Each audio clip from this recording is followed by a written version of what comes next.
కొంతమంది పేర్లు మాత్రమే లిఖించబడ్డాయి. మరి మిగతా వారి పేర్లు ఎందుకు లిఖించబడలేదు అనంటే దాని విషయం నాకు తెలియదు. కానీ వారికంటే మీరు విశ్వాసములో బహు ఎక్కువగా ప్రతి విషయంలో పోరాడి ఉంటారు కాబట్టి వారి పేర్లు లిఖించబడ్డాయని నమ్ముతున్నాను. ఎందుకంటే వారి పేరుకు ముందు వచనము ప్రారంభమయ్యే ముందు విశ్వాసమును బట్టి అనేటువంటి పదము వినపడుతూ ఉంటది, కనపడుతూ ఉంటది.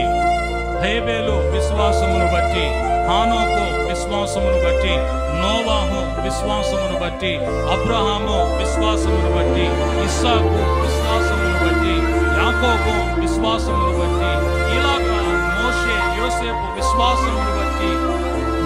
అంటే వారి జీవన ప్రయాణములో వారు ఏం చేశారంటే ఏది చేసినా విశ్వాసమును బట్టి వారు చేస్తూ ఉన్నారు.